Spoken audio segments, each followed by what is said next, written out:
મનરેગા યોજના હેઠળ ભરૂચ જિલ્લામાં જે કામો થયા હતા એ કામોમાં કોઈ ગેરરીતિ થઈ હતી એવી રજૂઆતના આધારે ડીડીઓ શ્રી ભરૂચે એક પ્રાથમિક ઇન્ક્વાયરી કરી હતી.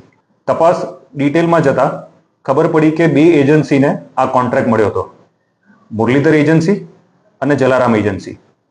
આ બંને એજન્સીઓને મટીરિયલ સપ્લાય કરવાનું હતું અને કામ પૂરું કરવાનું હતું. તપાસ કરી ત્યારે ખબર પડી કે આ કામ પણ પૂરું નથી થયું. જેટલું કામ કર્યું છે એ પ્રોપર કામ નથી કર્યું. મટીરિયલ સપ્લાય જે કરવાનું હતું એ પણ નથી કર્યું. અને જે 60-40 નો ratio material supply is to labour એ પણ મેન્ટેન નથી કર્યો. તેમ છતાં 56 ગામોમાં ખોટા બિલો રજૂ કરી અને સરકારી નાણાંની ઉચાપત કરી છે. ખોટા જોબ કાર્ડ બનાવવામાં આવ્યા છે. ગરીબ માણસો જે લોકોને મજૂરી દર્શાવી એ લોકોના અકાઉન્ટ ખોલાવવામાં આવ્યા અને સરકારી નાણાં એ અકાઉન્ટમાં ટ્રાન્સફર કરી મુરલીધર એજન્સી અને જલારામ એજન્સીના પ્રોપ્રાઇટરોએ આ નાણાં પોતાના અકાઉન્ટમાં લઈ લીધા.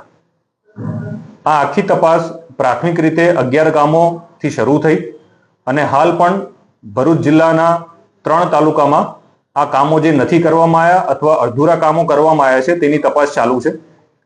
અને તપાસ દરમિયાન એવું જાણવા મળ્યું કે આ જે બે એજન્સીના જે નામ છે એ નામ કાગળ ઉપર પ્રોપ્રાઇટર બીજા છે, પરંતુ તેના મેઇન સ્ટેક હોલ્ડર્સને જે મેઇન પૈસા લઈ જતા એ હીરા જોટવા અને અન્ય લોકો છે. જ્યારે ડિટેલમાં પૂછપરછ કરી ત્યારે એ પણ ખબર પડી કે સરકારી કચેરીઓમાં જે આઉટસોર્સના માણસો હતા એ આઉટસોર્સના માણસો આ બે એજન્સીઓ દ્વારા મૂકવામાં આવી અને ખોટા બિલો રજૂ થયા છે, ખોટી સહીઓ કરી છે અને સરકારમાં આ કામ પૂરા થઈ ગયા છે, વ્યવસ્થિત થઈ ગયા છે અને રેશિયો જાળવીને પૂરા કર્યા છે એવી ખોટી રજૂઆત કરી અને સરકારી નાણાં એ લોકોએ ઉઠાયા. જ્યારે અકાઉન્ટ ડિટેલ્સ અને કોલ ડિટેલ્સ અને ગૂગલ મેપ ઉપરથી અમે લોકોએ સર્વે કર્યો અને અમારી તપાસ કરી તો 2021માં જે પરિસ્થિતિ હતી, 2022માં શું થઈ, 23માં શું થઈ, 25 સુધીની અમે પરિસ્થિતિનું ગૂગલ મેપ ઉપરથી પણ સર્વે કર્યો.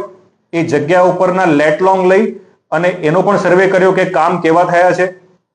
ઉપરાંત જે રીતે પ્રોસેસ પૂરી કરી સરકારી કચેરીને ડીડીઓ ઓફિસથી અંદર અમે ડોક્યુમેન્ટ્સ ભેગા કર્યા, એ લોકોના બેંક અકાઉન્ટ ડિટેલ લેવામાં આવ્યા, એ લોકોના ઇન્ટર કોન્ટેક્ટ શું હતા એ ખબર પડી, એ લોકોના આઉટસોર્સના માણસો કયા વિસ્તારના હતા અને કેટલા એક્સપિરિયન્સ હતા એ ડિટેલ લીધી.